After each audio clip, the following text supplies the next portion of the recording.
कही ना भुवनेश्वर आसला परे मो देह प्रबल खराब होता किंतु देह खराब रे भी बाहर की जाऊँगी कुआड़े जाऊँगी कहूँ देखु किंतु भुवनेश्वर ग्रीनरी सेटा तो देखेबी कि सुंदर ना बाहर की मिता घर को आसती कौन पाई कि ता परदिन मतलब एप्रिल 1 वार्षिक महोत्सव था श्री श्री निगमानंद जयगुरु मितार पूरा फैमिली मतलब ज्ञान मिता और ता शाशु समस्ते जयगुरु दीक्षित आ गत वर्ष बापा और माँ को लेकिन आसला ए वर्ष मत आम को लेकिन आसला यहाँ हूँ पहली भोग सका सका चली आसलु प्रसाद सेवन आईटा कौन कहले चूड़ा पखाड़ जयगुरु पाखे जिते प्रसाद हुए मुझे गाँव में थे खाई मत बहुत टेस्ट लगे चूड़ा पखाड़ आउ पहली भोग खाई सारापर गुरुदेव को दर्शन पाई जाइए उपरकू आश्रम आसते जो आमर कौट कहले आचार्य बिहारी जो आश्रम अच्छी से तो वार्षिक महोत्सव होता केते भीड़ देखु जो कराही पेंटिंग मतलब झुंटी मते बहुत बढ़िया लगुला कि सुंदर ताको पकई लगुच ना बहुत सुंदर देखु कि सुंदर लगुच तो यहाँ तले भी बसापी कराही आउ बड़ स्क्रीन रे ऊपर जो चलुला हूँ कौन कहती गुरुदेव को कथा कहला तो तले भी बसिकी शुणापी ऊपर तो प्रबल भीड़ था आम सब आसिकी तले बसिलु ये देखो आचार्य विहार संघ जो तो ये मिता आउ पछरे हूँ माउसी माने मिता शाशु सब बसचु तो बसिकी शुणुले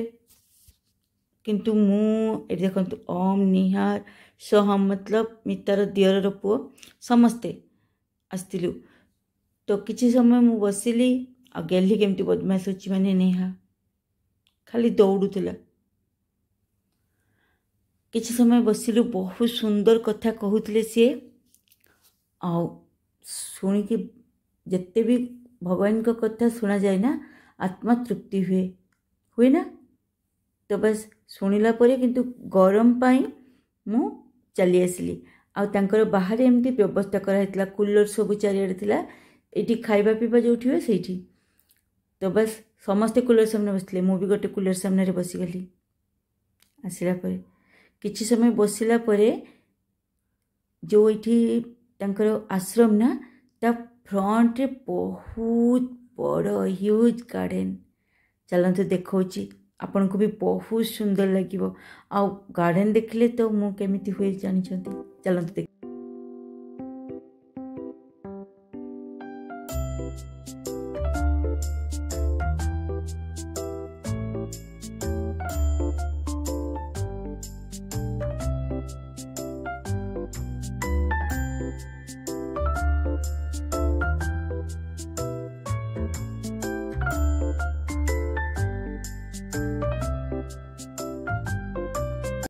ये फूलटा रंग कि सुंदर लगुच ना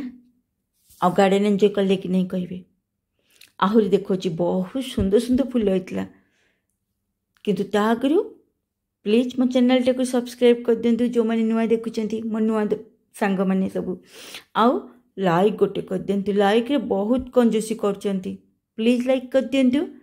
आउ सब्सक्राइब करने भूलें हाँ देखु कि सुंदर फूल होती बहुत दीपर खरा थिला सेतिपई किंतु हवा भी बहुत दौला मु नेहाईटी बसिकी बहुत बकबक होगी मो मुंड खाऊला कथा होता एंजॉय करता बहुत दिन पर देखी ना मत सी भी तो ता संगे किसी मस्ती कली फोटो क्लिक कली आउ हाँ भावेनि जे प्रवचन से शुणा होता मुझे शुणुली बसिकी किसी समय यहाँ तो खाली वीडियो शूट करने किसी समय मात्र 2-3 मिनिट्र से बसिकी शुणुली यहाँ देखु जो आश्रम ये ना ये होता एपटे सब खाइबा पीवा व्यवस्था कराइला मुझे टिके गार्डन भी एंजॉय करी संगे शुणुली कौन पाई भितर गरम लगुला बहुत आउ गार्डन में गरम लगे भी मुझे फूल गच सब पाखे टे कंफर्टेबल हो जाए ना से तो प्रवचन सरला जाइलु उपरे अच्छा गुरुदेव को जो आस्थान सेठ को जाइलु दर्शन करने प्रथमे जो देखी से तो देखी नु एत बड़े जाइलु दर्शन करने लाइन बांधिकी जाऊे समस्ते तो चलतु देखा भिड़ तो प्रबल होता मु लाइन ले थी कौन पाई कहले जो पर्दा हटे टिके देखागला ओहो कि सुंदर से सजा होता ताको देखला परे माने इच्छा होता केमिति जल्दी पशिकी मुझे भितर देखी मो गला बसी टिके आपण मानकु खराब शुणा टिके मो भॉइस से क्षमा करेंगे आउ चलतु देखा भितर एते सुंदर फूल से डेकोरेटिव होता कहबार नहीं आ गुरु को सामने तो सब बेले गुरु नहले आम भगवान को पाई ही पारिबानी तो गुरुदेव को सामने तो सब बेले नतमस्तक किंतु ता आगु मो नजर किंतु फूल उपरे थिला सत्य कहूँ मिछ नहीं डेकोरेशन एते सुंदर होता जो फूल रे मु गुरुदेव को तो देखुली किंतु चारिआडे देखुली कि सुंदर सजा होता लगुच ना बहुत सुंदर जे करिछि ताकू बहुत बहुत धन्यवाद। तो चलतु ये पाद रखा होता गुरुदेव को से ही दर्शन कलु दर्शन कला परे पेट पूजा पाई चली आसलु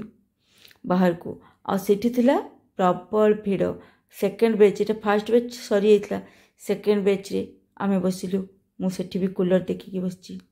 गरम पाई आउ मो पेट पूरा फुल थिला जो सकाळु खाई सारी ना से तो समस्ते खाइले बहुत खाद्य होता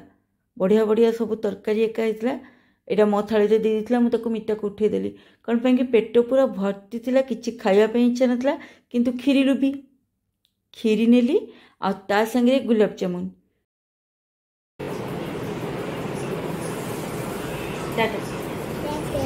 आउ थे देखा आश्रम रु फेरला परे मुझे दिन ही रिटर्न आसी जाइली घर को ये माउसी मत रही कहते कि रही पार्बिनी कही ना देह भल ना माउसी को संगे भी बहुत दिन पर देखाला कि कहली मुझे पछे आसबि गेली मत छाड़ू नाला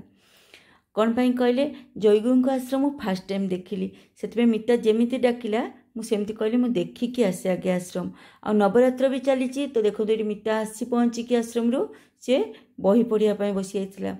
तो नवरात्र माँ भी करती तो मु चली आसली घर को आसला पर देखली बापा जिलेबी आनी खाइली आ एंजॉय कली तो बस आज एतिक रोची।